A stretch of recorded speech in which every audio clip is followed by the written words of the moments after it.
Hey guys, I'm Si. Welcome to Ace Podcast Nation, and welcome to episode 2, if you like, part 2 of my show with Mr. Tony Rivers. Really looking forward to it. This episode is a Cardiff versus Swansea special, a history, if you like, of Cardiff and Swansea through the eyes of Tony, which is going to be a really interesting thing. We're going to talk about the rivalry, the atmosphere, the culture, the clothes, the music, it all through the eyes of the man himself.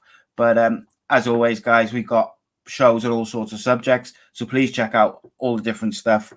We have interviews and podcast content, loads of stuff. YouTube.com/Ace Podcast Nation for the videos, and then each show has got its own little page within podcast platforms. For example, this will probably be under Ace Podcast Nation presents My Story. I think it might also be under Rodri Gigs on Football. I haven't decided yet, but we'll see how we go. But for the meantime, let's bring the man himself in and welcome back author and Cardiff City fan, Mr. Tony Rivers. Welcome back, my friend. How are you? Good evening, Simon. How are you, man? All good, buddy. It's almost been like a long time coming. Back. That's Thank it, you for the mate. invite. Oh, mate, it's a pleasure. It's been a while. Obviously, the last time we there's been one or two things that have happened since then, and we've been allowed to have a haircut for one. I know. That's it. I'm thinking about it, going back. How crazy was that when we weren't even allowed to go and have a haircut? Oh, it's weird, isn't it? Like, we spent 2 years in that kind of COVID era, pretty much, and like you had, like you say, you couldn't go and get your haircut, and you couldn't do all these different things. And then now we're almost completely back to normal, I think. And fingers crossed. It just looks like it's going to go. It's just kind of disappeared as quickly as this come. But it is what it is, isn't it? We got through it. The main thing. I expect we've had many a conversation about it over the last 2 years. Yeah, 100%, mate. And like, obviously, we've been talking about doing different types of shows probably for the whole period of that 2 years, on and off. Like we talked about doing some stuff on music and football and all, clothes as well. I think we even discussed about doing doing a couple of shows on just clothes and stuff. So we'll have a bit of everything, I think, with this. Obviously, we're going to talk about the South Wales derby and through your eyes and over the years. But I want to kind of start with the upcoming game. As this goes out, it's Wednesday, which means it's on Saturday, 3:00. It's always a quite tense build-up over that week. You have a lot of Cardiff and Swansea fans working together. The banter will be flying, even though I hate that word banter, but it'll be going back and forth a lot. There'll be the hostilities don't just start on the Saturday, and we will discuss obviously the fact that it's at 3:00 on a Saturday for the first time in a very long time. But in terms of the game itself, how are you feeling about that? Well, it's the fixture we love and hate in equal measure, isn't it? Not so much now, but obviously when I was younger, you'd be your stomach would be in knots when then. Well, I say when I was younger, it probably still happens now. And it's you dread it and look forward to it. So hopefully we'll be in the right winning camp this time. Yeah, it's a weird one, isn't it? Because obviously, this year, neither club has really got anything to play with for so many years in recent memory, and younger fans perhaps have been blessed for both sides in that the last few years it's always been either battling relegation or going for promotion. So this last chunk of the season has always meant so much. But really now, both teams are safe. Neither team is going to get to the playoffs. So for the first time in a while, it's from a league point of view, if you like, it's a bit of a damp squid. But of course, Swansea won the first game earlier in the season and are looking to do the double for the first time ever. No, neither club has ever done the double. And I think that is important that Cardiff make sure that doesn't happen, because that's not a record that you want to be the team to lose, I don't think, is it? No, I think that this fascination with who does the double, like, nobody used to talk about that really. It's probably weird, only I'd say probably the last 10 years or something. You read about it and you hear a little bit more, but like you said, we haven't got nobody's really got nothing to play for. We're both safe, relatively safe anyway. Cardiff have, we've had a good run since Steve Morrison come in. And usually our seasons, like you say, is it's a bit of a roller coaster. But this year has been a bit of a lull. But we blended in some of the youngsters, and we got a bit of experience there on loan, and we've done all right. So I criticised the club massively when they appointed Mick McCarthy, and even more so when they then gave him a long-term contract within a month of that short-term appointment. And I was concerned that they might go down the same route when I saw that Steve Morrison was only in there for the end of the season at first. But I have to say, what Steve Morrison did was not only clever, but showed a wealth of experience, perhaps beyond his years in a managerial point of view. Is his assistant manager is one of the most highly rated assistants and coaches in Wales. I talked to Derek Brazil in the interview I did with him about that. I forget his surname all the time. It's Tom someone. I think they call him Ramas at the club. Yeah. He's one of the most highly rated coaches in Wales and probably in the UK, I would imagine. But he also then, alongside him, he brought in Darren Pearce to do the 23s, knows the club incredibly well, knows what it's about, knows how important it is to the fans, to the city, but also has got a really good reputation for working with young footballers. And I think one of the important things for Cardiff was to build on what Craig Bellamy had put in place, because when Bellamy came into that academy system, he ripped it to shreds, started again. And you're seeing the benefits of that with first-team players now. Yeah. Alongside Darren Pearce, he brought in Mark Hudson for the coaching staff, who I'm hoping to speak to at the end of the season. And look, these are players who not only know the football club, know the city. They skip at the club. They are important players in the club's history as well. But Darren Pearce and Mark Hudson, it was great. The club now are showing a little bit of continuity. The fans have been asking for it for a while, haven't they? Yeah, of course. And it's already bearing fruits, which is great. There seems to be a lot more togetherness now with our support. During the McCarthy era, it was getting pretty ugly. On the road. I'll ask you a quick question about that, mate. The McCarthy era. Sorry to interrupt you. No. That is about as hostile in terms of fans turning against the football club that I can remember in probably 20 odd years, maybe even longer than that. The last time I really remember it being that hostile probably goes back to Ninian Park, if you take out the rebrand, because the rebrand was a bit weird in the like the atmosphere was strange, because you had this kind of thing of some fans wanted it and some fans didn't, and it was a bit But I don't want to talk about the rebrand. Please don't make me start talking about that. But I remember it got quite hostile when Kumar was in charge. Tony Claremore towards the end. That was Russell Slade got quite negative during his reign, I suppose, because he was never good enough for that role. It was probably above his level, and no disrespect to him, because I think he's a very good League One, League Two manager. It's probably just a bit too much for him. But would you say that is about as negative as you can remember, for at least for a long time?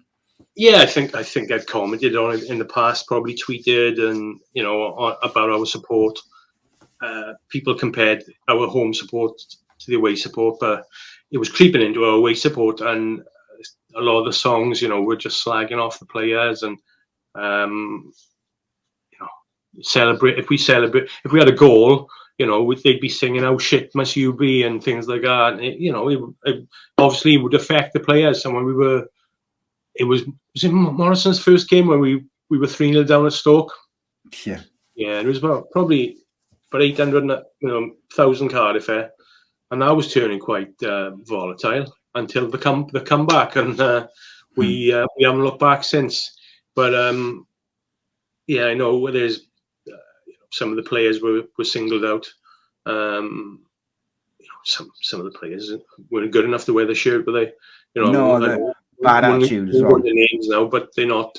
You know, they haven't got anywhere near the first team in the last couple of months, which is great. But some of it was personal one, and you know, it just gets nasty, doesn't it? Because what you get is the players who get singled out for whether it's a bad attitude or not trying or whatever it may be.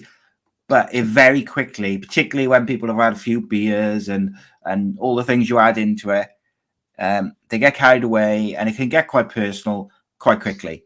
And I think ultimately you don't want to be the type of fans who are criticizing your own players if you can avoid it.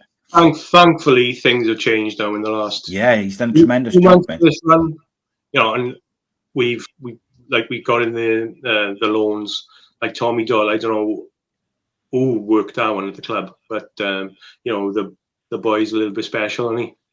Yeah, the day we signed him, I text Rodri and said, because he's up Manchester way, and I asked him about Tommy Doyle because I knew he's got a few Man City mates, and he sent me a voice note from a friend of his who's a Man City season ticket holder, and they said basically like he's a special boy, like he's going to be a really good footballer, and I think he's been almost the glue that's glued everything together. But I have to say, look, the academy players which have come through have been just as important as the loan players. At the start of January, mate, I said to anyone I talked to about, I said, I cannot see how Cardiff are going to stay up because we have no money. We got a fairly new manager and we need 4 or 5 players. And we were only going one way and I couldn't see. And fair play to Steve Morrison. Not only did he get those players in, he got the right players in that we needed in terms of positions, but also players with the right attitude. And they'd clearly done their homework. Like people like Isaac, Ruben, Joe Bagan. I think they get invaluable experience, right? Even though mate. they were thrown into the deep end, right? Initially. Yeah, well, he got criticised, didn't he, for the way he treated Isaac Davis and I think it was someone else as well, because he substituted them after they were come on as subs. And then the next game, Isaac 2 games, Isaac Davis scored 3 goals in 2. Well, I never understood that at the time, and you know, we had conversations about this at the time. Isaac, he'd only played less than a handful of games, and he did well when he came on again at Huddersfield.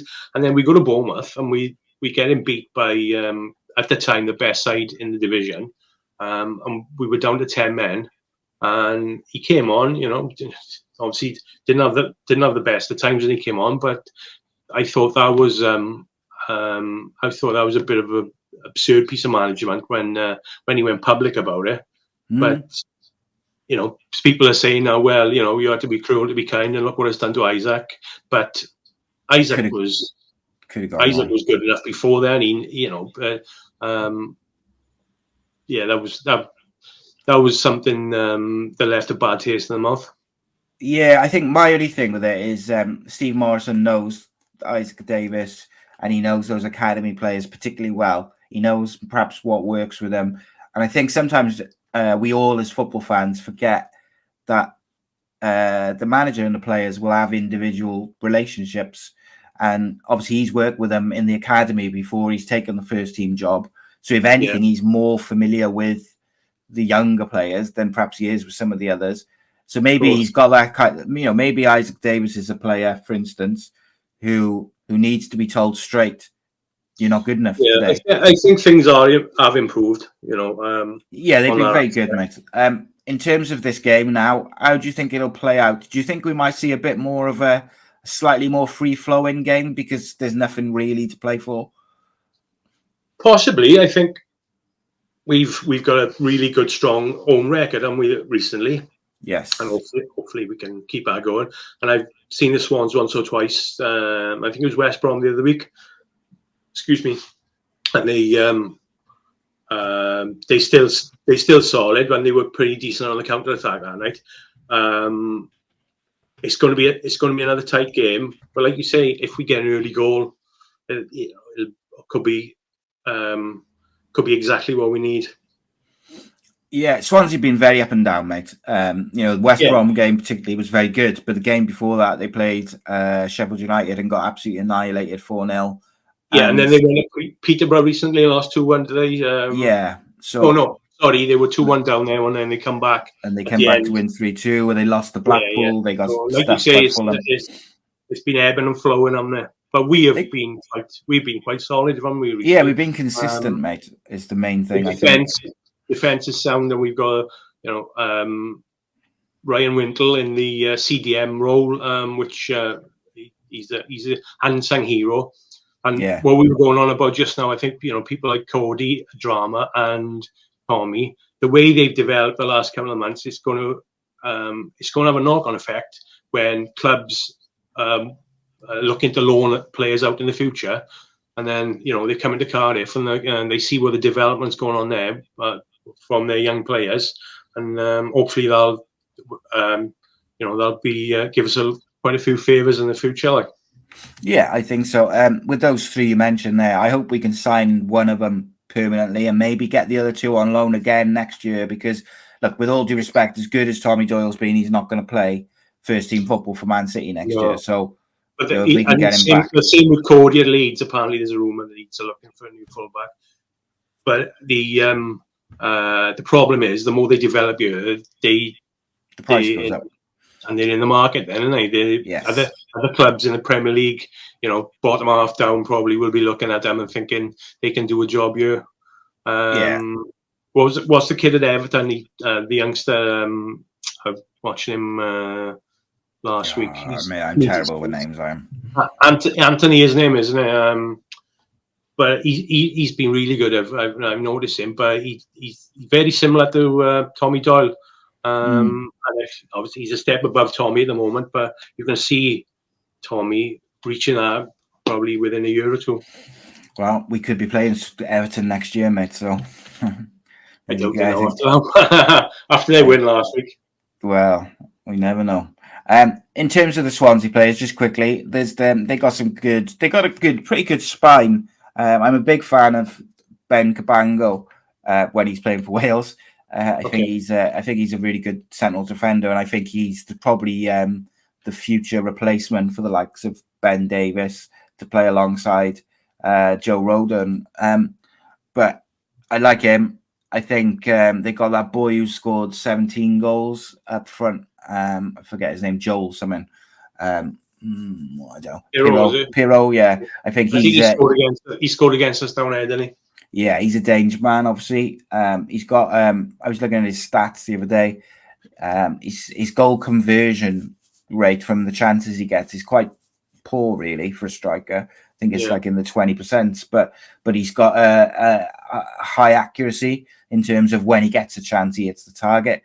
So I think he's, you've got to keep a lid on him and people like him and Jamie Patterson. And then you've got Wintle will have him in his pocket. Yeah. I think so, mate. Very quickly then, score prediction, mate, from you. Okay. 2-1. To Swansea, yeah? No, it's a home team. I think my heart says sort of 2 or 3-1 to Cardiff. My head says we'll probably get I think it's going to be a bit more open than normal. I do think that just because both teams are comfortable. So I'm going to go 2-2, I think, if I was being honest. I know. So we're going to kind of roll back the years, mate, really, for in terms of your experience with the South Wales derby and stuff like that.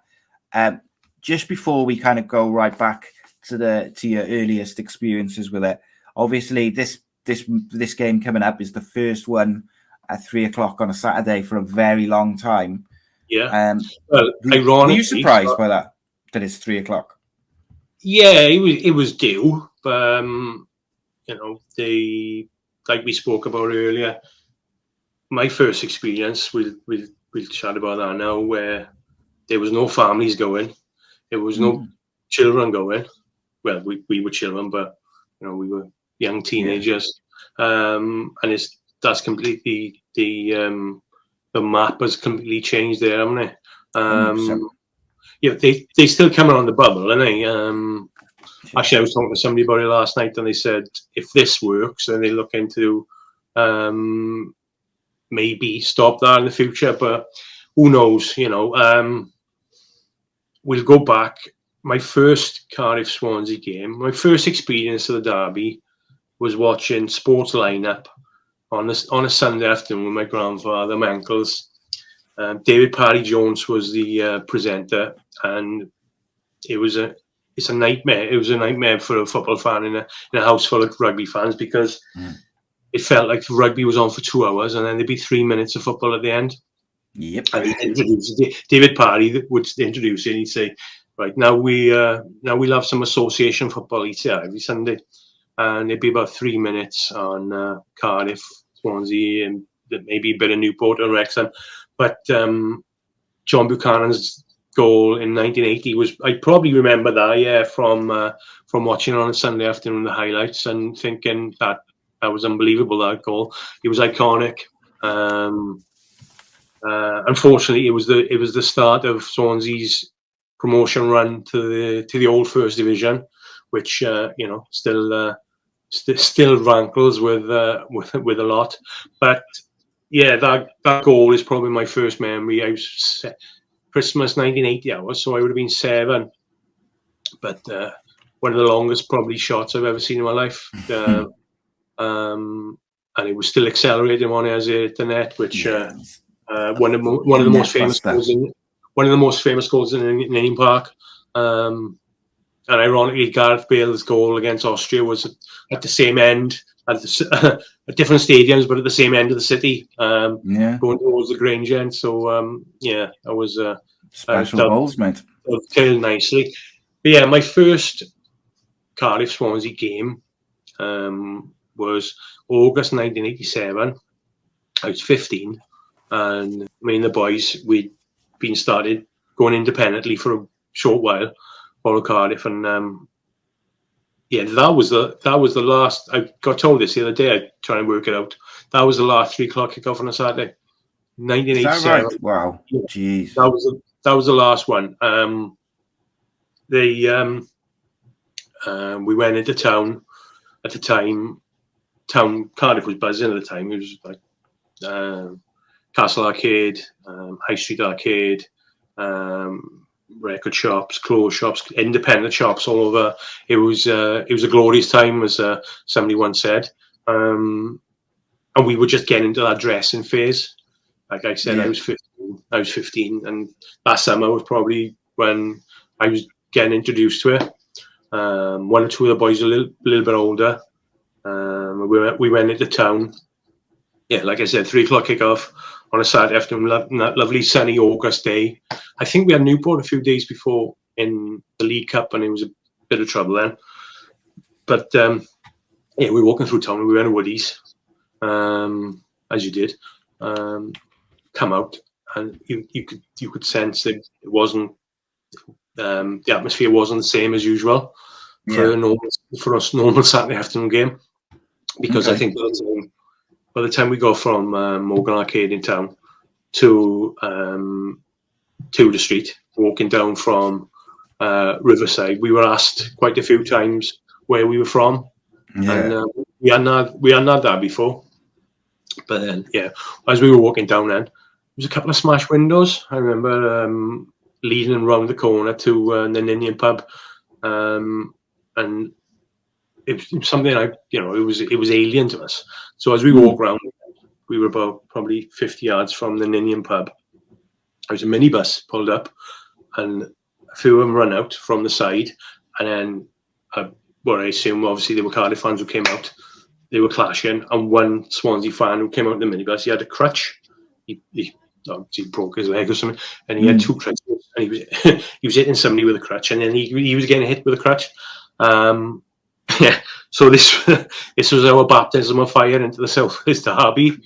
So that van sped off then, and we were walking with the crowd then to the ground, and on the corner of Slope Road. And when you come out the bridge, it was we were on right walking across the road, and there's a big group to our left. We thought it was Cardiff fans walking to the ground. We didn't have a clue. We were so naive at that age. And we walked across. I think we stood out a little bit, like, because of the colours, and one of us had C17 dungarees on at the time. So as we walked in amongst them, there was one or two looked behind and said, "They're not with us."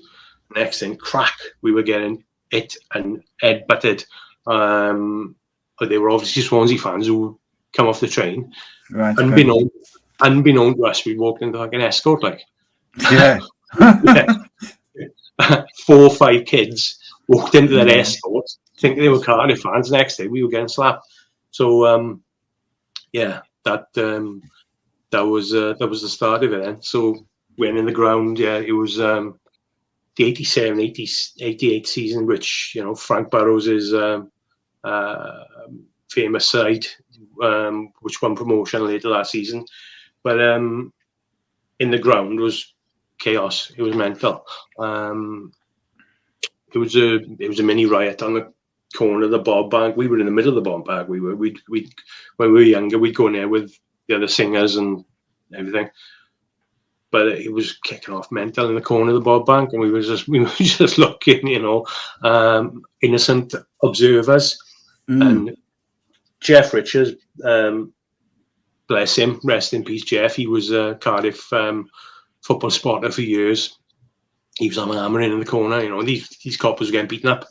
In the end, I think three of the people involved then, they were the first to get charged with riot at the football match. Right. Okay. It didn't stick, but initially they got charged. It's a sign of the times where they were going to start going with it, though, by the sounds of it. Yeah, at the time it was the hardcore. I think it was about 5,000-6,000 gate on that day, and to us that was a big crowd. It was the ground was rickety, as you knew. The old the old Ninian Park, there was still barbed wire on the fences. Like they'd have. Yeah, I was going to say they would have been fenced. The fences were the old would have been there, wouldn't they? Plastic. It was, the ground was a mess. Somebody tried to run over into the Swansea end that day. When we left the ground, we didn't want to hang around, so we didn't run, but we had a little hop and a skip all the way back to Cardiff Central, like, because we didn't want to end up stuck in whatever was going to happen. I remember going home, and it was on the main news as soon as I got home. I think there's a clip on YouTube somewhere. David Icke, when he was doing the BBC News, he was commented on it. And Jeff, there was a footage of Jeff all covered in blood. His police helmet flew off. That was the state of the day, like. And like you said, compare it to now, it's took a full turn on it. 100%, yeah. Like 87, you were, like you say, you were about 15. Obviously, during the 70s and 80s, there was, violence of football and stuff was quite rife. It was quite well known. So you would have been aware of it, being going on, and there's a chance you might see some sort of hostilities and things like that. But when you were walking to the ground and that, and you saw, first of all, the bit, by the pub and the minibus, was you quite intimidated to it, or was you quite sort of, you kind of were half expecting to see that sort of stuff? Because you were obviously young at that point. Possibly, yeah. I think we were a little bit naive on the extent that it would be that day. And no doubt that's why, one of the reasons why there hasn't been a 3 o'clock kickoff on a Saturday for 30 odd years. The last home game, on a Saturday, 3 o'clock. I think the FA Cup game down there in '91, which we'll speak about now soon, but that was at 3 p.m. on a Saturday as well. So I'll probably put the final nail in the coffin. What was the atmosphere like in the ground in terms of the game, and like what I think the thing to remember is what we consider to be, say, a raucous, good atmosphere now. You think of the Leeds game and things like this. Some of those big games over the years with this incredible atmospheres was very different back in the early 80s. Like I remember going to games as a kid in sort of the late 80s, and some games the atmosphere would be good, but it was very different atmosphere wise to what it is in more recent times. Oh yeah, I think, like I said, the crowd was 5,000, but to us it was massive, and it was a really hostile crowd. I'd been to games in the past, Cardiff games. My mother actually took me to the first Cardiff game, but in '82, and then she also took me to Anfield. She took me to Highbury, and then in '87, we went on the bus to Man United Liverpool at Old Trafford. That was a bit later, sorry, but this game was the first I'd heard things like, all the Bob Banks singing "You'll Never Reach the Station," just a catalogue of intimidating songs. Yeah. That was, like I said, that was probably my first taste of what was to come. Did your mum ever worry, and like your parents ever worry about you going as a young teen going to the football? They still, obviously, they were still worrying when I was in my 30s. Just calm down a little bit now. I'm glad I've moved away from all that time. Like we spoke about before, probably when my son was born, I knocked it on the head totally. Yeah. And we did talk about that before, and I think it's important to say, like, well, when we're not trying to kind of glamorize these things which have happened over the years, what we're doing is we're looking at it through what you witnessed, what maybe you were there and you saw, because you've been going to Cardiff since 1987 and earlier than that. So, like, obviously, you've got a wide range of memories. And many fixtures, and I know you wanted to be clear about that. Like, you're not trying to glamorize these things. It happened. Yeah, it was a part of it was part of us. It was part of growing up, wasn't it? Yeah, it's something I wouldn't ever dream that I'd want for my son. And when we went to Swansea this season, it was quite hostile down there, and I had his back all game, and I had his back everywhere, anywhere we go. But I've moved away from that, and also I've moved away from, when I do take my son, I'll make sure it's in a safe environment. Yeah, of course, and that's the way, isn't it? Yeah, You look at everything differently once you've got kids. I think is just the way of the world, isn't it? Everything becomes a slightly different atmosphere, and you look at the atmosphere differently of places you may go. So you said you mentioned you were just kind of getting into clothes and stuff at that point. You were perhaps that was the first sort of summer of clothing. What would you have been wearing for that first game or that first derby game for you? What was you rocking? I think I was in the C17 dungarees actually, but at the time, did wonder when you said someone was wearing them, and then no, but dungarees they were quite popular. Yeah, they were quite popular on terraces because Chippy did them. Big label, still big label, in the vintage game. But C17 dungarees, probably from Woody's. I miss Woody's. Like Woody's at the time, Pavilion in '87. They were the first to stock CP Company in Cardiff. They stocked CP Company in Cardiff a couple of years before Woody's. They were on it. They had it was CP Company ball jeans at the time. It was Classic Nouveau, Mantonique. I could list 100 labels. Yeah, of course, yeah.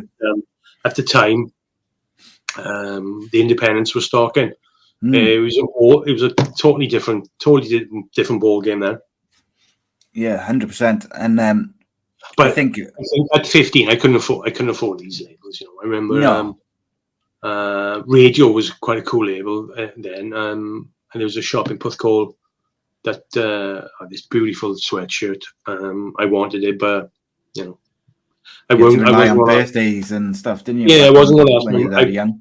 I think I did ask my mother, but I didn't push it, like, because it was extortionate price, and yeah, it was nice then to start saving and start buying the gear that was we couldn't touch at the time.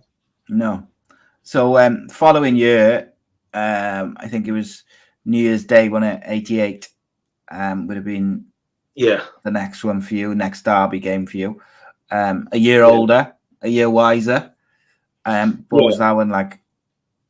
We went. North Scarland is a big event in Mountain Ash, and it was big at the time because the race was still at midnight. So, okay.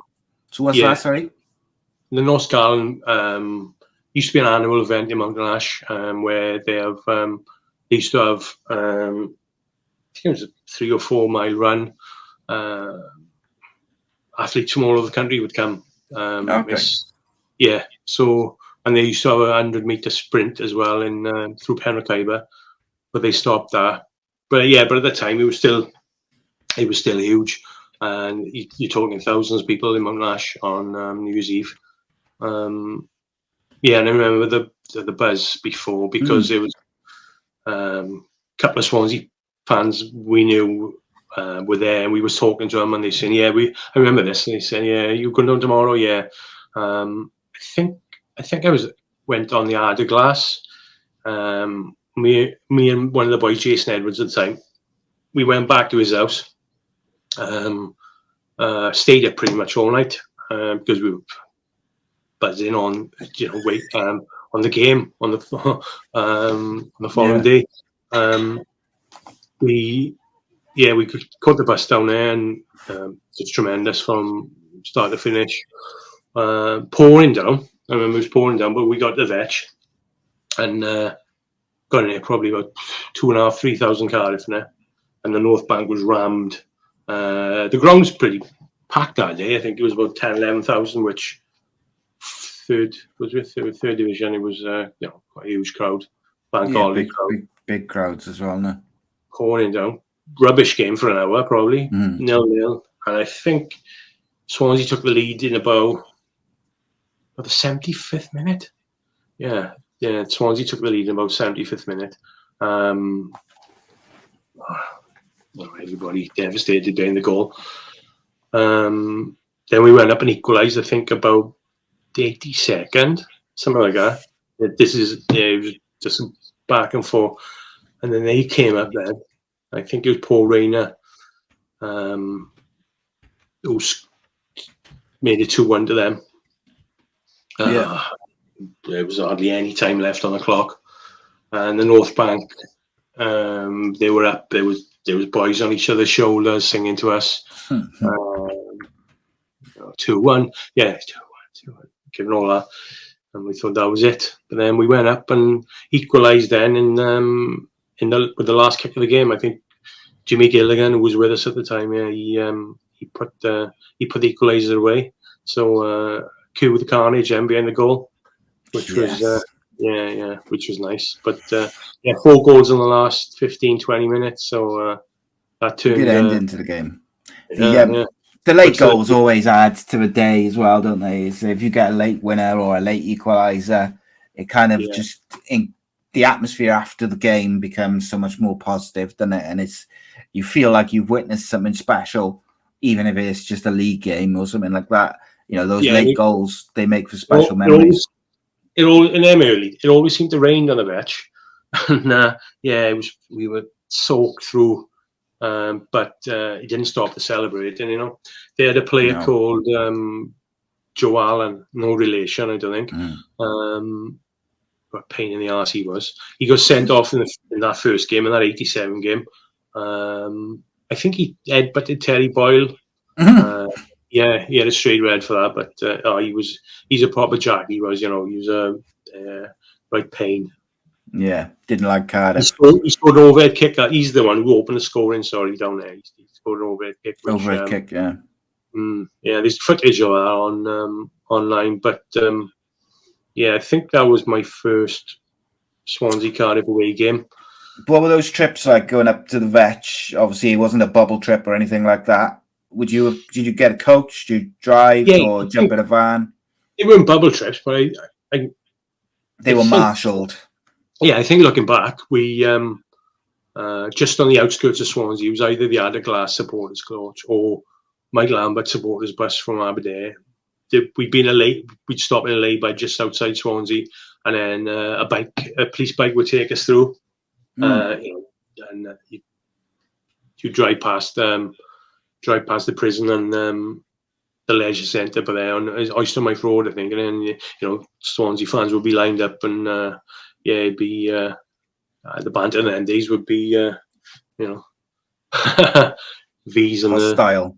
Yeah. So but yeah, straight into the Vetch and around the corner from the old Glamorgan pub and into the ground, which was all good. But that 88 season, we played them a few times, didn't we? Because we played them in the League Cup, where I went to both of them as well. The first League Cup game, we lost 1-0 in Indian Park. Okay. Can't remember who scored, but it was a nothing tie really. So not many Cardiff went down for the second leg. I'd say it was about 800. Okay, that's not many at all, is it? Really for a derby game, even I suppose for League Cup, But it was one. Looking back, it was one of the most. Kids talk about limbs now, don't they, and bodies. That was one of the best I've ever seen in my life. There was, like you said, 800, but that would have been 800 men, maybe one or two women. But it was when we scored. I think Terry Boyle equalised, and then Paulie Wheeler scored the winner, and they were both at our end. I don't think I've seen footage of it, since. Not sure if the cameras were there. Somebody might have seen it, but that was ballistic when the winner went in, because it was we were on the floor, bodies pulling each other up off the floor, and the way it should be, especially winning the derby when you're 1-0 down. Yeah. But that's when you want limbs. And that was quite volatile when we went 2-0 up, because I remember the lot and the North Bank, they were running out, and there was trouble with the stewards. That was the infamous swim away cobblers. Tell a story of that, because I know Swansea and some Swansea players like to kind of give the signal and then all this, but people rarely tell the story. It's dragged on a bit now, isn't it? I know some of the boys who were there, and they were youngsters. They weren't much older than me, and Swansea had massive numbers. So if there was only 800 Cardiff fans there anyway, it was never going to be a big group of. There were many, and a couple of them probably ended up wading, which they haven't stopped fucking talking about, have they, for the last 30 years? But it was we used to wind this up on it for years, but it's like, oh, come on, change the record. Because 90% of fans who go now, they don't even know what they're on about. They don't know what it's about or anything, do they? But it got a rise out of us for a while, I suppose, because I remember once or twice then some of them wore armbands when they came in Indian Park, because looking back, that's quite funny. But that is quite comical. And we talk about this now, but the first time we played at the Liberty was a League Cup game, and Betty Jackal, one of the Jacks, right? He was he's Swansea's equivalent to Diant, right? Proper fan character, and he had flippers on, didn't he, and goggles, and walking around in his fucking bathers when he honestly, come on, he was about 60 then, I think. Jesus, wow. There we go. But then you mentioned you were speaking to a couple of the Swansea lads on that when you were at the race thing on New Year's Day. Like over the years, especially as you've got older and you've kind of come away from that side of things, you got a lot of friends who from Swansea now, who are Swansea fans, because I've got a couple of Swansea friends who perhaps 25, 30 years ago I wouldn't have had. And also, I know like some of my friends who, you know, about your age and Cardiff fans, you know, they've got some really close friends who were, you know, back in the day, they may have been sort of having a bit of a tear up with, where, you know, they're now really close friends. Well, for me, because, you know, I bothered with all the Aberdeen boys when I was young, and Aberdeen was pretty much even in the old, even when both teams were shit. Aberdeen, Cardiff and Swansea were pretty 50-50, I'd say. In Aberdeen, Okay. yeah. So you know, we have to drink with them, same pubs, but you know, everybody knew each other and got on like what, you know, a couple of really good mates, you know, from them days, and still are, and we never let our football side of it go on. And I know it's the same. It's been the same like in Neath Port Talbot for years, haven't it? Yes, yeah. You know, they grew up together, and even though, you know, they've had their battles and their troubles over the years, it's still, you know, you still live in the same town as them, and you know, you're still working in the same places. Yeah, I was going to mention this because like the actual Cardiff lot, when it was going off a lot, the Cardiff lot, you know, it didn't really have much time for Swansea. Swansea weren't the rivals. It was Newport where the battles were going on. The battles were going on with Newport. Cardiff would go to Newport one night. Newport would come to Cardiff. Swansea was more Valley's thing, and more Neath and Port Talbot. Okay. They, you know, there was a lot of rivalry down there, which spilled over, you know, into violence. Yeah, not so much in Cardiff. You can ask any of the older Cardiff lot. Swansea were to them, it was pretty much an irrelevance. Like, because I know the older Cardiff will say, "Oh, before my time," they talk about late 70s, early 80s when they used to go to Swansea, and like they went to Swansea in the FA Welsh Cup, in 82, and you know they were taking over the place at the time, and that's why there was not so much of a hatred really for compared to the other way around, like the Jacks. Like I've wrote about this in the past before. I think the ingrained hatred down there is a lot worse than, you know, the other way around. Yeah, interesting that, isn't it? Yeah, but like I said, the Valleys, like I said, Aberdeen, we the mix. You had a it was never really enforced mix because of never really any bother. It was never really any bother because we all knew each other and we all went to the same clubs and different things like that. Which, you know, that's interesting. I didn't know that, so I've learned something straight away there. I did not realize that there was quite so much of a, you know, like a split or whatever there.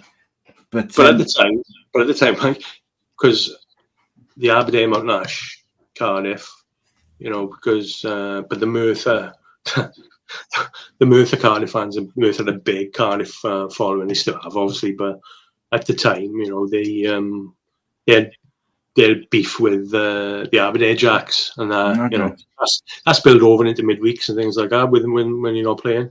Where would you stand with that then? Because I suppose you'd know people from both sides, and it would be you'd be kind of caught in the middle almost.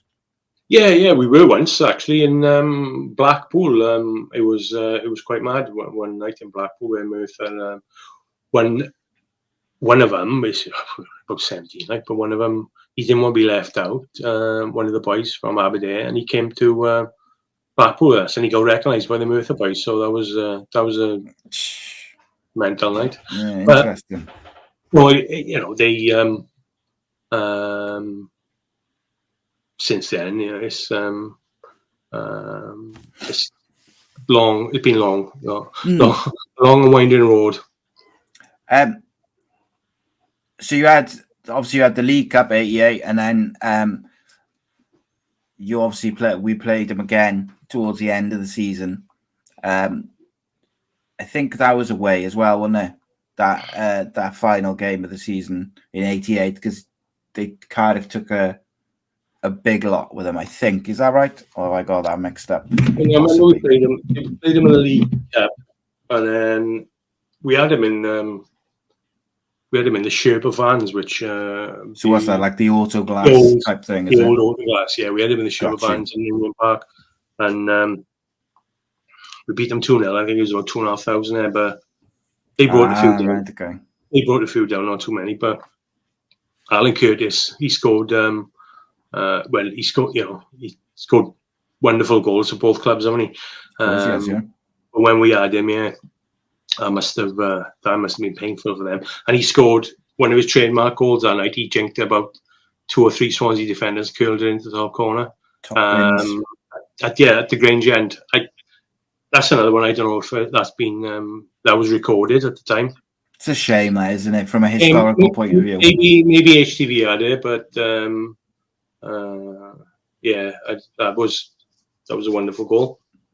Yeah, I did an interview yesterday with Pete Jones, who's a Welsh filmmaker, who's a Swansea fan, who's he's about to premiere a film on John Toshak's era at Swansea. Well.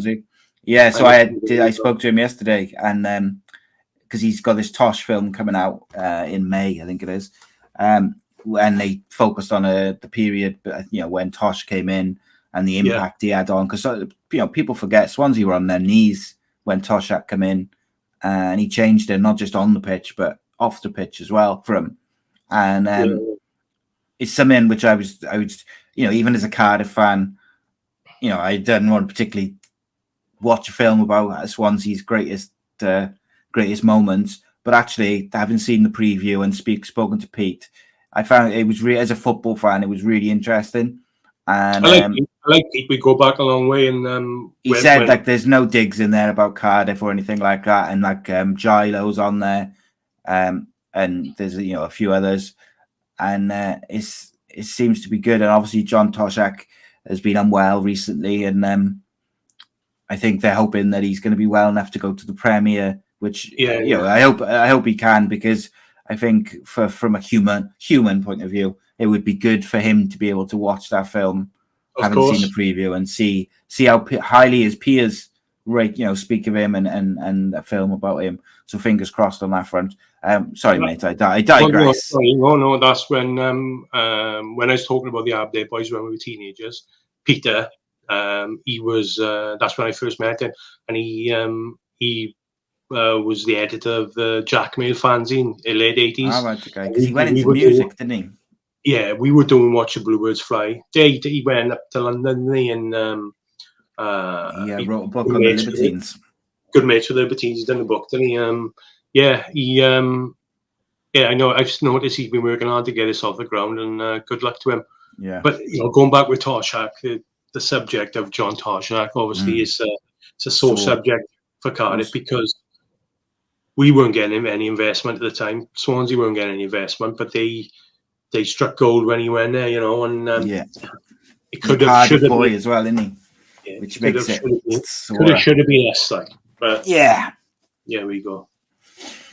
But we move on through your memories, mate, and obviously, like, the time has flown by already. Like, we haven't even touched on a lot of them, so we'll have to kind of skip around a little bit. But you mentioned the rivalry with Newport being perhaps a bit bigger in them days than the Swansea rivalry in some ways. Obviously, there's that famous incident at the Stone Roses concert, which made the enemy, wasn't it? It did, yeah. The enemy, like, they printed that it was Swansea fans, but no, it was in fact obviously the Newport locals, and a group of Cardiff went over. We played Swindon in the FA Cup on a Saturday, and then I think the Roses gig was on the Monday.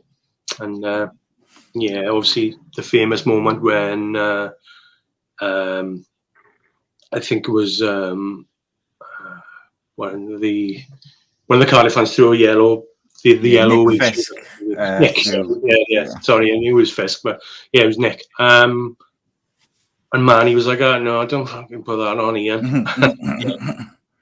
And then we were all up in the seats at the back, and that was the start of that. Yes. Which ended up with the incident.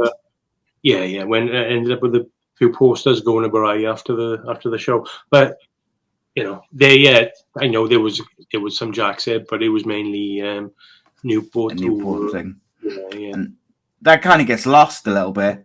Like, you speak to a lot of people who weren't around that time or weren't there, and they kind of just have heard the stories over the years. A lot of people will say it was Cardiff Swansea at the gig, but actually I think we spoke about it briefly before as well, that it was more a Newport thing. So I found that just the correlation interesting, because you had said about the Newport rivalry. Definitely. Yeah, one of the next games I think was Boxing Day '89, where Lee Barnard. Lee Barnard's goal after 40 seconds, was it? And a mate of mine, Alan Lewis from Upnash, centre back that day. I first started going Cardiff games with Alan when we were 13, 14. But Alan, he gone to the youth side, then he was playing. He was one of the best players on the pitch that day. But I remember, the clubs were in such a state at the time. Alan had to take his own kit home to wash. He had to he was man of the match that day. He's brilliant. They did. I remember kit home to wash, because that was that was the done thing. Cost cutting measure. Yeah, I had Lee Jarman in the studio, and he said the same thing. Can't imagine any Man City players taking their own kit home to wash. I can't imagine any footballers taking their own kit home these days, like apart from the lower leagues. But Lee Barnard was a good player. I was a big fan of him. He was one of my favourites. Obviously, went and played for Oldham and a few other clubs afterwards, didn't he? But like at the time we with Frank Barrows, didn't we? That 87, 88 season, it's still iconic. We had some great times home and away. We had a good side, but then same happened a couple of times. We had a couple of promotions then we had promotion a couple of years later, but there was no investment. Once we leave the 4th division, we're in the 3rd division, and there's no investment. So back to square one, because just up and down a bit almost. Then just Pike, Carl Dale and Chris Pike. What a partnership! Brilliant. And then obviously we had Stanton Dale. Sorry. And then both times when we got promoted, we couldn't quite cut it because we didn't strengthen really. You got the same players. Yeah, it was the opposite really, because like when we got promoted in '88, we ended up selling Ken Bartlett, who cracking striker. He was brilliant for us in that promotion season. No replacing him really, and then we ended up selling Gilligan, who ended up down in Swansea, which happened to Frankie Burrows as well. But unlike Gilligan, Frankie Burrows, he broke through the barriers he did with the rivalry, because with the sad passing, both club fans had a lot of nice things to say about him. Yeah, Frank Burrows, interesting. When I had Lee Jarman in the studio, he had a bit of a bittersweet kind of thing with Frank, because when Lee got at the end of his Wumba last season, he signed a new contract. He was in 19. He'd been captain for the last 4 games of the season, so he signed a new contract. So he's finished the season, he's gone away, buzz in, new contract, hometown club, 19, being captain. The only way is up, isn't it? He'd had some higher league clubs looking at him. And then when he went back after the summer, Frank Burrows just didn't speak to him for 6 months. Literally didn't say a word to him for 6 months. He was isolated out of the team. he would go out on a Friday night because he wasn't in the squad, and he got into that habit, and his career kind of pitted out into a Welsh League career rather than at 18, 19, he looked like he was going to be a world beater. Like, and when you look back, I think Lee Jarman, the way he defended and played football was more suited to today's game than perhaps the 80s and 90s. Good point. Was there any sort of players in particular who like just got it in terms of the South Wales derby, just like really bought into the rivalry as you look back over the years? In the early days, I think, but we had a problem probably during the Dave Jones era when we very rarely turned up for a derby, do we? It looked like they didn't.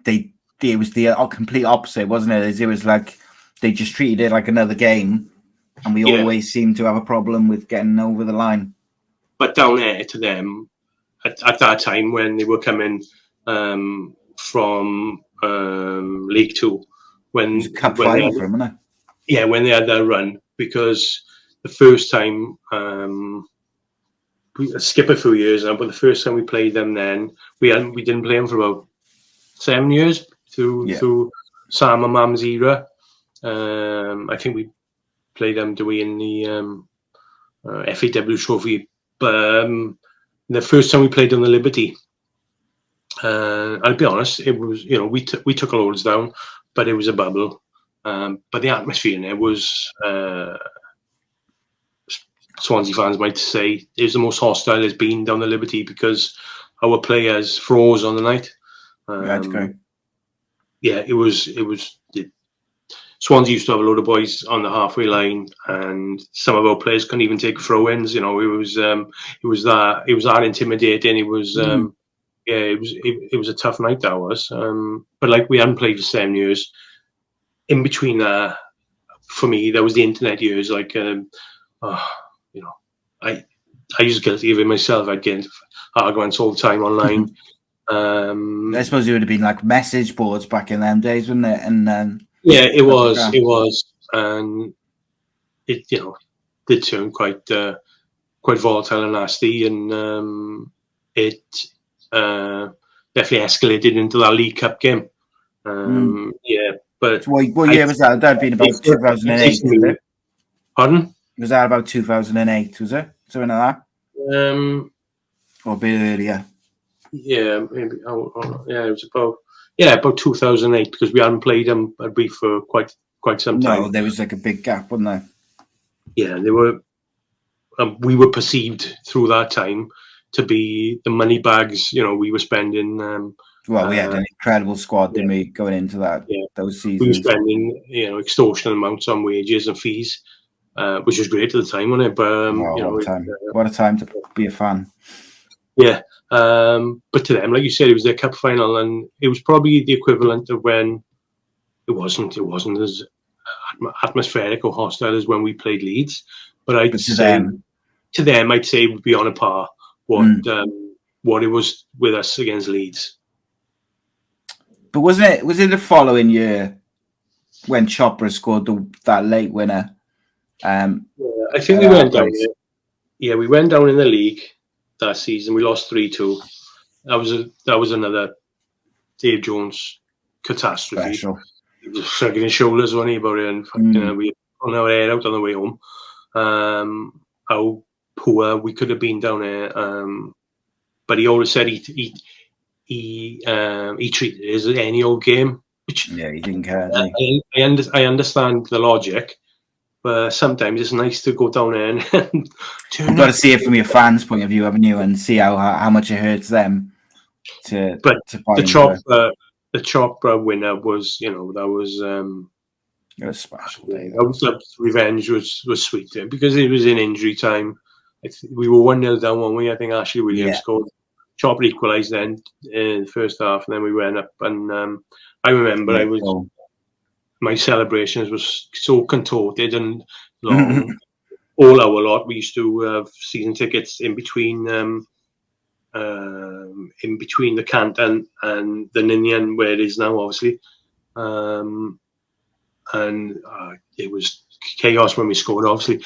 And I remember this fella then, I don't know, he might have been a neutral. He said, "Oh, enjoy that, did you?" After I stopped, calmed down after about 3 minutes of enjoy that, you know. And I was thinking, you know, he was obviously being sarcastic, but yeah, but I did enjoy that one. Thanks for asking. Yeah, cheers, mate. In terms of late goals in the derbies, like obviously the Chopper one was special for me. The Bellamy one is like the one, because it was at their place and the quality of it, and I think the Swansea fans in particular, but football generally outside of Cardiff, people didn't like the fact that we had Craig Bellamy, because he was still he was coming off the back of a good run at Man City, and he was still regarded as a quality footballer. Yeah, hopefully, you know, there's rumours there's some Cardiff guy in the Welsh squad at the moment, isn't he, that he could be taking that same trajectory, which would be nice. Anyway, going back to that derby, you look at the players involved in the winner. You know, Jay Bothroyd was on top of his game only for 2-3 years. What a player. Aaron Ramsey, which, you know, yeah, we only had him for a month. That was a teaser, wasn't it? Upsets me, mate. It upsets me. We were superb that day. And we defended really well for once. Yeah, like you said, Bellamy's strike. I think Ramsey sold Rangel a dummy, didn't he? And Rangel was he just laid it off, didn't he? And then Bellamy money for he's swimming. He was, ironically, like, but yeah, that was a good day. Yeah, Jay Bothroyd, mate, was just a special footballer, and he's I've gotten to know him a little bit recently, and he's just a really sound guy, very misunderstood guy, I think, on a lot of fronts. Dave Jones, the only manager who's been able to get a tune out of him, which kind of is interesting to me on a separate note, because at the moment, Wayne Rooney is the only one who seems to have ever gotten a tune out of Ravel Morrison. And I regard them both really as these talented footballers who have never quite achieved what they could have, considering their talent. But we're still sick about it now when Bothroyd went off at Wembley against Blackpool. Blackpool. That was the change the game. That changed the course. That changed the course of our modern history. That did. But do you know why do you know why it changed it? It's because every time Jay Bothroyd was on the pitch, we looked a better team. Because he linked everything up together, and even when he didn't score, he knitted everything together for Chopra or McCormack or whoever else. We were winning 2-1. We were comfortable, weren't we? And then that was heartbreak. The nightmare of nightmares. But we'll move on. I want to skip back actually, just quickly, mate, to the I think was it 98 first bubble trips or 99? 98. Yeah, first bubble trips. What was the reaction, and why did it come about? I think it was because of the what happened in the '93 game was obviously much publicised. What happened in the grandstand. I weren't there because I was on holiday, shall we say, at the time. But I think after '91 with the FA Cup, they probably wanted to take action, and '93 was finally pushed them over the edge. They couldn't, the authorities probably couldn't keep on like they were. And then the bubbles came into. First of all, we had a three seasons, I think it was, where it was an away fan ban. Yeah, so the first game after that, we were banned from going to the Vetch, but we ended up beneath for the day. So that was quite interesting. Anyway, but then we played them in Ninian Park, and Di Thomas was playing for Swansea at the time. All right. I think they beat us 3-1, and then I think after third red goal winning, one of the better known Cardiff fans, I won't say his name, he ran on the pitch and he jumped on the crossbar trying to snap it. Yeah, he was trying to snap the crossbar, like, so. That I wish he did. I wish he did. He might have came abandoned, but yeah. So them years we played them midweek game down the veteran, no fans allowed. But I know there was some Cardiff who did go and kept kept themselves to themselves, spread all over the ground. It was a time in the snow. The time in the snow they beat 4-1, and then one of the last away games where we weren't allowed to go, we beat them 1-0, I think. Was it the time where Paul Miller scored? Yeah, I think so. Paul Miller scored. Coincided from the halfway line. He scored 2 from the halfway line, didn't he, last season? And one of them was down the vetch, and there was no fucker behind the way end, like, to celebrate. But yeah, we like you said, no away fans. That was weird. And then the bubbles came into. So what was for you guys? What was the reaction to that? Because on one hand, you must have been like, "Oh, finally, we can go and watch Cardiff Swansea again." But then on the other hand, bubble trip. In between, we played them in the Welsh Cup semi-final. 1-2-1 down there. But I was in Portugal at the time.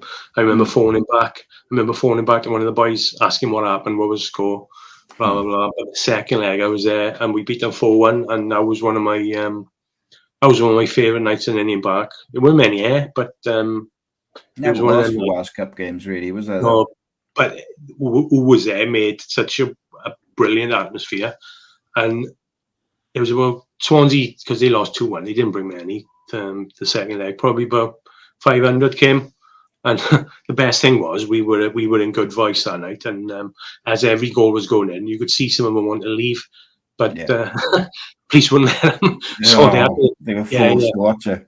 Yeah, they had to fucking stay and take their medicine, which was even better, really, because we ended up winning 4-1, and that was when Phil Stant was in his pomp. I think he scored a couple down there, and he scored the fourth when at Linear Park that night. But great atmosphere. We were in the ball bank seats. It was probably, I don't know, probably a few hundred at the front, keeping the singing going all night, which was that was a good moment. You know, you can keep the Premier League games where we had 30,000. Some people look back to them nights at Ninian Park where it was very very special. Yeah, absolutely, mate. So you had the first ever bubble trip, 98, and then obviously 99 was kind of the beginning of the Salmon Man era. From a culture point of view, where were you with clothes and music at that point, like 98, 99? 98, 99, I think. That was like the Stone Island era more almost, wasn't it? Yeah, later on, it was Stone Island had dipped during the decade, dipped in and out. I think 99 was probably the CP company. They did the Metropolis range. I think I had a CP Metropolis coat in 98, 99. Prada was coming in. It didn't last long, but it came. Coming in Prada stuff. That was a big fan of it. That was black with red as well. Yeah, but I first knew it was Prada Red Stripe, and then it was called Prada Sport, and that was coming in at the end of that century. Yeah, but I seen one of those CP company Metropolis coats in white. Like 195 quid the other day. That's a bargain. It's a real bargain. Oh yeah, they've done a new range, haven't they? Sorry, yeah, they've done hoodies and different things in tribute. But there's some classics, the CP company stuff.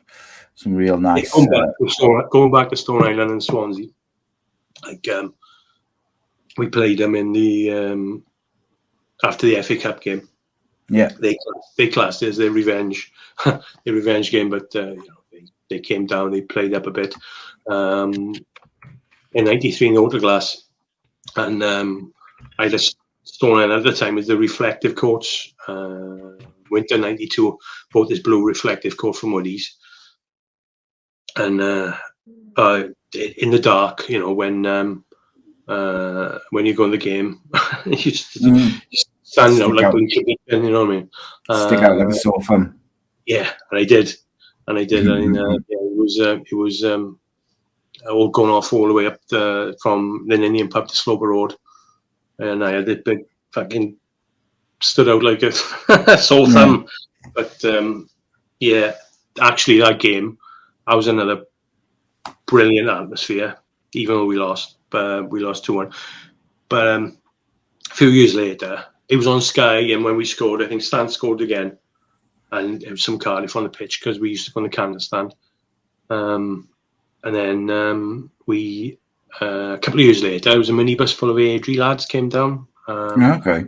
Yeah, and they told me after they saw that game, they said they had to come down to a Cardiff Swansea game after they saw that because they were so impressed with the atmosphere. Yeah, it was they were good times. You must have racked some clothes over the years, some decent clothes as well. Not anymore, but no, I know not anymore, but like over the years, like back in the day, you must have racked some expensive clothes. Probably, yeah, and not just me, obviously. No, of course. Yeah, there's some people, boys, and like because you see some people like, and you're talking like 600-700 quid coats and stuff. Just gonna get actually that blue stone eye reflective. I took her back not long after because Woody's had about 5 in, and they all went straight away because they were sought after. But the material started peeling, and it was a mess after a while, and took it back, and then had a credit note. But it happened to all of them at the time, and now these coats. That type of thing are revered now in the vintage game. But at the time you couldn't wear them. They were they were quite shoddy. Oh, that's a shame. Isn't it? So what about music time? So like start of that Sam and Man era, what music would you have been listening to at that point? Well, going back, I think the Cardiff Swansea rivalry when I was a teenager. Me and a few of my friends, we'd go to Martha's now and again in Swansea, and we were going to our first house clubs in Cardiff. But it was, both cities had a bit of a thriving dance music scene. I was going to say Swansea was quite renowned for having a decent dance, like clubs and stuff, wasn't it? Was it Escape? Escape was popular during the mid-90s, but before that, Swansea had Martha's. It was Strictly Groovy, it was called. But even before that, Jeff Thomas, he was a hip hop DJ, but then he moved into hip house. But 89, like hip house was massive in Cardiff, but also then Swansea had a big, dance scene, which then it started into hardcore. There was a place called Pulse and Swansea University. My mates used to go there, but by then it was a little bit too on top for me to go, and I didn't want to go because I knew I'd end up. It was around the time the FA Cup game. I know it was a bit too much. People after the FA Cup game, like people would have known your face, wouldn't they? At the end. Well, yeah. When we were kids, I was going down there to Martha's, Leaf, what was it? Wall Street and Port Talbot. Okay. But Cardiff and Swansea would be in there. Sometimes it ended up in violence, but then the rave culture came in then. Everyone loved each other. Well, a lot of Cardiff boys were going down there, didn't care, even though they were going to football. But for others, it was like, it didn't really. But I ended up going Club Passion, which was the follow on from Pulse, went about 93. By the time I thought, fuck it, I'm going to go. I'm missing out too many good nights here. A couple of the boys were DJing, went down there. It was nothing really. Some of the football lot were going raving, and a lot of them didn't bother. But the stories I heard there from the Escape Club, it was quite naughty sometimes. Some Cardiff go down there wearing Stone Island or have you, and it was got on top from. But it's gonna be difficult there. Like once you're kind of down there, and if there's Swansea lot get wind of the fact that you're there and stuff, it's going to be. It was at times, like I said, there's a group of Cardiff who always got down there regularly and never got any grief. It was just certain people at certain times. Did you ever get much like throughout those earlier years, 80s and 90s and stuff like that? Was there many times where like fans would go in the opposing and away ends and kind of try it on a bit, like like you see in I don't know, whatever, like films and all these different films and like ID and all that, and every now and again you hear these stories of people going in the away ends on their own from back in the day. I mean, like these days you get in, you get kicked out, but like back in the 80s to 70s, doing that came with a lot more risk than perhaps it would these days. Before my time, but like I said, the older lot, the older lot, even older than me, they'd been in they ended up in the North Bank several times, But, that was the culture at the time. Yeah, of course it was. Yeah. So I want to talk a bit about the Sam Man era. I know it's controversial in many ways, I suppose. But it was also, on the field, it led to some very special moments and led to Dave Jones coming in and signing, all those players that sort of set the tone for the Dave Jones era. It was the beginning. Yeah. And obviously you had the Leeds game and things like this, which all contribute. It's history and it's part of it. These big moments. What were the Swansea games like in that era? Well, this is the thing. We didn't have a lot of them, did we? It was us 6 or 7 year lull where we didn't play, and we played in the FAW trophy where Sam and Man, remember, famously paid for their coaches to come. They paid for their coaches to come. It was the FAW trophy. Didn't last long, did it? No. But that was a good night. We beat them 1-0, and it was another notch, like another trophy. But like I said, during the Sam era, we didn't really play them. That's when I said that was mainly the internet era of of the banter back and forth. So obviously we talked about the Chopra and the Bellamy goals and stuff like that. 2013, we kind of jump ahead a bit. Obviously, both clubs were in the Premier League, which was a very unique situation in many ways. How was that for you in terms of, obviously, by 2013, you're a bit older, a bit wiser.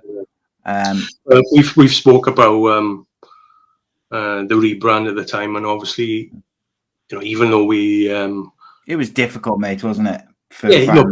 Even though we were getting full houses, and we had a full house against Swansea, was it 30,000? It was still strange, wasn't it? But we didn't, beating Swansea 1-0. It didn't matter to us at the time what colour we were wearing, and it didn't matter to them, even though they give us a lot of stick really for having red. When they lost down here, you only got to look at the footage of them devastated in our way, and so they didn't care what fucking colour we were wearing either that night. Yeah, 100%, mate. It's just one of them. It was a weird atmosphere, wasn't it? And there was like a sour taste. Yeah, especially when we went down there. The whole season, it was like it, wasn't it? There was like a bitter taste. Horrible. And I'm glad, you know, he saw the error of his ways then, didn't he? Yes. At the start, I thought it was temporary. It wouldn't last, but it lasted a lot longer than it should have. Should have happened right at the end of the day, should it? Ultimately, shouldn't have happened. 2019 then was the next sort of battle between the clubs. What do you remember from that one? Well, we come in now into the most recent ones, aren't we? Almost always. Years, aren't we? Yeah. Was 2019 a lockdown game? I thought it was just sorry, 2019. It was a 0-0 at an Indian Park at Cardiff. I took my boy down for his first Cardiff Swansea, and not very memorable. How did he like it? Like in terms of the atmosphere and that side of things. It was rubbish that day, wasn't it? It was Sunday morning. But this is the thing, isn't it? With these Sunday morning, 11 o'clock or something, it's just people are barely woken up, are they? And it's such a shame that the atmosphere gets watered down for these big games.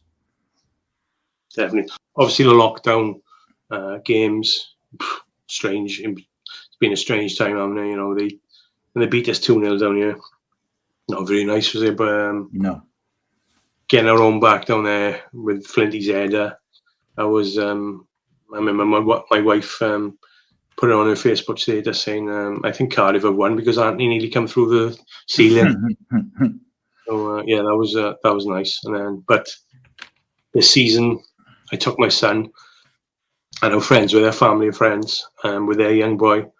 It was horrible. Oh, it was horrible. I wouldn't want to put my boy through that again. In what way, mate? The atmosphere, you know, when we were awful when we were on the pitch. Yes. We play about 7 centre backs, didn't we, that day? And they weren't that good, but they destroyed us, you know. And we were right next to, not far from the segregation, so we had them in our ear all game, and yeah, it wasn't particularly pleasant. But I told my son it's not always like this.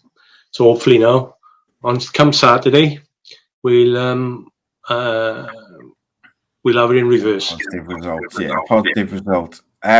Right, Tone, just before we kind of wrap it up, mate, if I could ask you for your favourite moment that isn't a goal from the history of your history of South Wales derbies, what would you go for?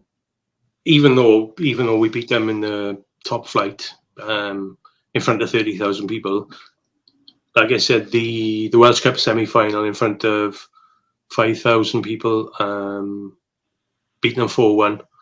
But you know, we were in great voice all game. That was a great moment from Indian Park. That lived long in the memory.